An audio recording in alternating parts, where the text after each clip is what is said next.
Bonjour à toutes et à tous et bienvenue sur le plateau de Média 24 délocalisé pour l'occasion à l'Université Mohamed VI des sciences et de la santé. Nous sommes toujours en couverture spéciale de la troisième édition du e-Health Forum. Le rôle des ingénieurs dans la transformation du système de santé marocain devient plus essentiel que jamais. Le collège ingénierie de l'Université Mohamed VI des sciences et de la santé, sous la direction de professeur Besma Djioudi, accompagne cette mutation à travers la digitalisation, un modèle multisite ambitieux et l'ouverture de nouveaux campus.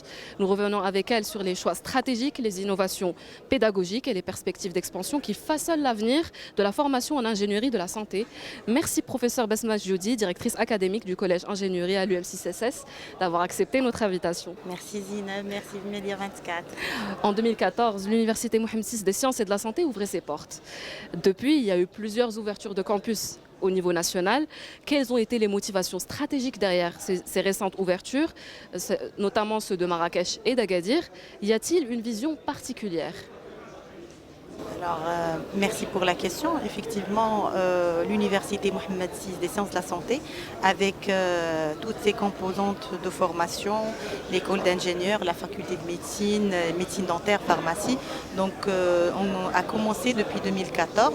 Et puis, à partir de l'année dernière, on est devenu multisite. Donc, les deux sites qui ont été ouverts, c'est le site de Rabat et celui de Dakhla, avec toujours trois composantes, la médecine, l'ingénierie et les sciences infirmières. Et puis cette année, on a lancé aussi les deux sites, celui de Marrakech et Agadir, avec les mêmes composantes. Et cette expansion, premièrement, ça montre et ça prouve que, alhamdoulilah, on offre une formation de qualité qui est aujourd'hui demandée par les étudiants, les bacheliers et les familles marocaines. Et reconnue aussi. Exactement, qui demandent une carrière pour leurs enfants dans le domaine des sciences de la santé, quel que soit le métier choisi. Oui. Et puis, c'est une vision stratégique aussi pour, je dirais, accompagner la montée en compétences en termes de ressources humaines pour notre pays. Donc aujourd'hui, comme vous savez, nous formons tous les acteurs de la santé et cette expansion, ça répond je dirais, ça permet de répondre aujourd'hui à un besoin ou des besoins régionaux, mais aussi qui sont des besoins sur je dirais, tout le royaume du Maroc. Donc voilà. Le collège ingénierie adopte un modèle multisite, comme vous venez de le dire. Exactement. Ce dernier indique une coordination qui est un peu plus complexe. Quels outils ou processus avez-vous mis en place pour synchroniser les programmes, les enseignants et les projets étudiants?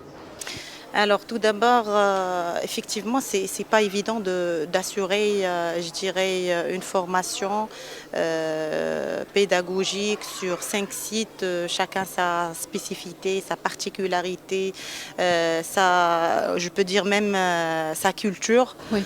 Donc il y avait vraiment beaucoup d'efforts qui ont été fournis. Donc que ce soit à travers la constitution de comités multisites, qui est constitué des grands responsables des sites et qui ont je dirais, cette mission d'harmoniser un petit peu les contenus pédagogiques. Il y avait aussi un point qui est très important et qu'on a veillé à ce qu'il soit mis en place, c'est en termes d'outils pédagogiques. Aujourd'hui, les mêmes travaux pratiques, ils sont assurés sur les 5 sites avec les mêmes, je dirais, le même matériel. Donc c'est la même chose pour la faculté de médecine aussi. Je parle de la faculté de médecine, le centre de simulation. Chaque université a son centre de simulation. Et puis, bien sûr, l'outil digital a beaucoup aidé. Aujourd'hui, tout se passe par des plateformes partagées. Ça permet un petit peu je dirais, de mesurer les écarts et les rectifier, voir qu'est-ce qui se passe sur chaque site, s'inspirer peut-être de ce qui se passe dans d'autres sites. Donc nous utilisons des plateformes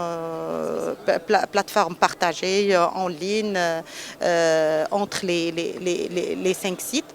Et je dirais le point très important, c'est la communication intersite qui est toujours maintenue, et c'est des réunions hebdomadaires qui sont toujours maintenues pour justement discuter qu'est-ce qui bloque peut-être, des expériences pour inspirer les autres, etc. D'accord. Parlons formation maintenant. Quelle est la filière phare de votre programme et pourquoi, selon vous, un tel engouement? Alors, la filière phare, comme tout le monde sait, c'est la filière génie biomédical. C'est la filière d'ailleurs avec laquelle on a commencé notre offre de formation depuis 2014, et aujourd'hui on a plus que 850 lauréats entre techniciens et ingénieurs qui sont aujourd'hui sur le marché, et même je dirais 900 cette année. Donc c'est aujourd'hui ces ingénieurs aujourd'hui qui sont très actifs, qui œuvrent aujourd'hui sur ce chantier de réforme de santé. Mais la filière maintenant qui est plus demandée, c'est celle du digital. Et justement, on est aujourd'hui au forum e-health et on voit clairement cette transformation digitale qui transforme le secteur de la santé. Aujourd'hui, nous offrons cette formation. On est très fiers d'être les premiers à former dans ces métiers de digital en santé. Et justement, on voit qu'il y a vraiment une très grande demande. Je dirais, les étudiants aujourd'hui comprennent l'importance de l'outil, et ils veulent s'orienter vers ces nouveaux métiers. D'ailleurs, continuons de parler de ces futurs ingénieurs. Le besoin en ingénieurs de santé devient de plus en plus présent. Comment vous préparez les futurs ingénieurs à se préparer à cela, et quels sont les débouchés des promotions déjà passées par l'université, par votre école au sein de l'université Mohamed VI des sciences et de la santé? Comme je viens de dire, la technologie aujourd'hui, elle est très présente dans la pratique médicale en général. Donc il n'y a pas un clinicien ou praticien qui peut exercer sans la technologie, sans comprendre la technologie. Et derrière ces technologies, c'est des ingénieurs. Donc aujourd'hui, les ingénieurs ont un rôle très important, un rôle central pour je dirais, ce rôle de facilitateur, de médiateur, pour traduire le besoin médical en technologie ou bien en solutions technologiques. Aujourd'hui, nos étudiants, ils sont très bien préparés à ces nouveaux défis, à ces nouvelles compétences, tout d'abord grâce à notre intégration à l'écosystème Fondation Mohamed VI des sciences de la santé. Donc aujourd'hui, nos étudiants voient clairement et d'une manière qui est, je dirais, très visible et très proche de ce qui se passe au niveau des structures hospitalières. Donc on voit réellement cette transformation, cette intégration de nouvelles technologies dans le secteur de la santé. Et puis dans la formation, nous exigeons à ce qu'on prépare, en plus des séminaires qu'on offre à nos étudiants, on exige des stages chaque année pour les étudiants, des stages d'1 mois, 2 mois, selon le niveau, pour pouvoir, je dirais, découvrir le métier, comprendre le métier et comprendre le besoin de marché pour, à la fin, s'orienter vers je dirais, la bonne spécialité. D'accord. Merci beaucoup, professeur Basma Djioudi, pour toutes ces réponses. Nous avons été ravis de vous accueillir sur le plateau. Chers spectateurs, je vous dis à bientôt.